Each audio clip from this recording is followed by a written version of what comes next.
ikki xil narx, ikki xil sifat.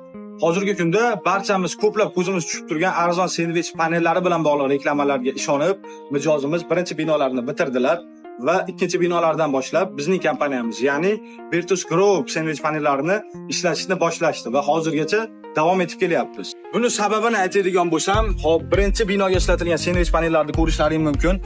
Zamok bo'lmaganligi hisobiga list bir-birini ustiga kiyiladi hamda mana shunday binoni tashqi ko'rinishiga juda ham salbiy ta'sir ko'rsatadi. Virtus Group kompaniyasining sendvich panellari esa ko'rib turganingizdek chok qismlari Z-lock bo'lganligi sababli o'rnatib turilganda bir-biriga kiyiladi choklari va ko'p yillar fasad qismi sizga sifatini yo'qotmagan holatda xizmat qilib bera oladi. Bundan tashqari bizning kompaniyamiz sizga pasport kachesi, sertifikat va rasmiy kafolat berganligi sababli mahsulotimizni sizlarga tavsiya qila olamiz. Arzon mahsulot sotib olyapman deb o'ylab 1-2 yil o'tar o'tmas bino sifati buzilib, xarajatlaringiz yana ham ko'tarilib ketmasligi uchun faqatgina mahsulotning narxiga emas, sifatiga ko'proq e'tibor bering. Sifatli mahsulot qayerda? Nomer qoldiraman, qo'ng'iroq qilib buyurtma berishlaring mumkin.